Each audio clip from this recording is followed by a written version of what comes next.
හරි ආයිබෝවන් පුතේ බලන්න අද ප්‍රශ්නේ අහලා තියෙන්නේ sannivedana ක්‍රියාවලිය තුල එහි ව්‍යුහාත්මක ස්වરૂපය හඳුනාගත හැකි මූලිකාංග වන්නේ. එතකොට පුතේ ප්‍රශ්නේ දිගයි කියලා බය වෙන්න එපා ප්‍රශ්නෙට. මෙතනින් අහලා තියෙන්නේ මොකද්ද sannivedana ක්‍රියාවලියක අනිවාර්යයෙන්ම තිබිය යුතු මූලිකාංග ටික කියලා. එතකොට පුතේ sannivedana ක්‍රියාවලිය සාර්ථක වෙන්න නම් sannivedakek කියන්නේ කියන කෙනෙක් ඉන්න ඕනේ. සංදේශයක් තියෙන්න ඕනේ. ඒ වගේම තමයි සංදේශය කාටද ඉදිරිපත් කරන්නේ කියන දේ තියෙන්න ඕනේ. එතකොට කොටින්ම කිව්වොත් sannivedakයේ සංදේශයක් ග්‍රාහකයෙක්.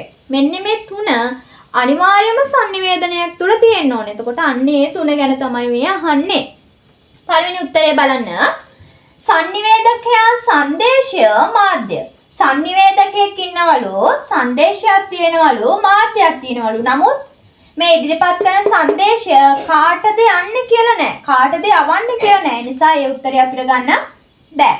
දෙවෙනි උත්තරේ බලන්න sannivedakaya මාධ්‍ය ප්‍රතිපෝෂණය. sannivedakayek ඉන්නවා. නමුත් මොකද්ද මාධ්‍ය හරහා යවන්නේ කියලාත් නැහැ. කාටද මාධ්‍ය හරහා යවන්නේ කියලාත් නැහැ. නිසා ඒ උත්තරය ගන්නත් බෑ. තුන්වෙනි උත්තරේ බලන්න තොරතුරු මූලාශ්‍රය sannivedakaya ග්‍රාහකයා.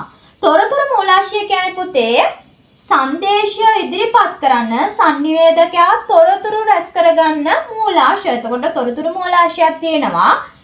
ඒක sannivedakaya විසින් මොකක් විදිහටද යවන්නේ කියලා නෑ. මෙතන ග්‍රාහකයා හිටියට සංදේශයක් නෑ. ඒ නිසා මේ උත්තරෙත් අයින් කරන්න වෙනවා. හතරවෙනි උත්තරේ බලන්න sannivedakaya ඉන්නවා සංදේශයකුත් තියෙනවා කාටද යවන්නේ කියලා තියෙනවා. ඒ කියන්නේ ග්‍රාහකයාට තමයි යවන්නේ. ඒ කියන්නේ sannivedakaya විසින් සංදේශයක් ඉදිරිපත් කරනවා. ඒ සංදේශය ග්‍රාහකයාට යොමු කරනවා. එතකොට මෙන්න මේ තුන තමයි අනිවාර්යයෙන්ම sannivedana ක්‍රියාවලියක් තුල තියෙන්න ඕනේ. බලමු පස්වෙනි උත්තරේ ඇයි ගන්න බැරි කියලා.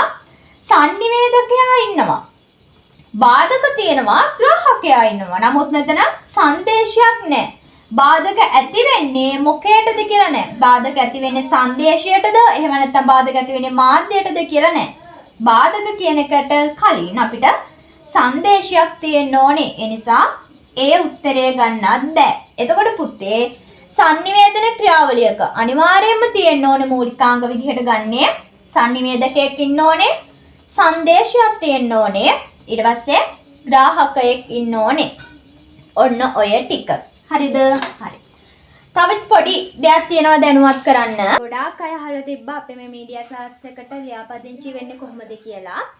අපේ මීඩියා ක්ලාස් එක යන වැඩපිළිවෙල මම කියන්නම් ඉස්සරහම 2025 තව මාස 4ක වගේ පුංචි කාලයක් තමයි විභාගෙට ඉතුරු වෙලා තියෙන්නේ. එතකොට මේ මාස 4 තුල පුතේ ඔයාලගේ 12 13 කියන අවුරුදු දෙකේම විෂය නිර්දේශය සම්පූර්ණයෙන් විභාග ඉලක්ක කරගෙන සාකච්ඡා කරනවා. ටියුට් 3කින් සාකච්ඡා කිරීම ආරම්භ කරලා තියෙනවා. එතකොට ජූලි මාසයේ ඉඳන් තමයි පටන් ගන්නෙ. ඊට පස්සේ අන්තිම මාසේ එකමාරු තුල පුතේ සම්පූර්ණයෙන් සාකච්ඡා කරනවා රචනා ප්‍රශ්න සහ MCQ. වැඩි බරක් දෙන්නේ පුතේ රචනා ප්‍රශ්න වලට. මොකද දැනටමත් අපි MCQ සාකච්ඡා කරගෙන යන නිසා. ඔන්න ඔය විදිහට තමයි අපේ මේ මාස 4 තුල වැඩපිළිවෙල යන්නේ පුතේ. සෙනසුරාදා සහ ඉරිදා රාත්‍රී 8 ඉඳන් 11 වෙනකන් අපේ මේ රිවිෂන් ක්ලාස් එක යනවා. රාත්‍රී 8 ඉඳන් 11 වෙනකන් රිවිෂන් විදිහට අපි ක්ලාස් එක කරනවා හැම සෙනසුරාදාවකම සහ ඉරිදාවකම. එතකොට අපේ මේ නිබන්ධන ගාස්තු සහ පන්ති ෆීස් වශයෙන් අය කරන්නේ රුපියල් 1500ක ගාස්තුවක් පමණයි. ක්ලාස් එකට සම්බන්ධ වෙන අයට නිබන්ධනය ලබා දෙනවා. එතකොට ක්ලාස් එකට සම්බන්ධ වෙන්න කැමති යම් දරුවෙක් ඉන්නවා නම් ඒ කෙනා 075යි 854යි 3595 කියන WhatsApp නම්බර් එකට ඔයාලගේ නම පාසල සහ ඔයාලා විභාගය ලියන අවුරුද්ද WhatsApp message එකක් දාන්න. ඔන්න ඔය විදිහට තමයි පුතේ අපේ මීඩියා ක්ලාස් එකට ලියාපදිංචි වීම සිද්ධ කරගන්නේ.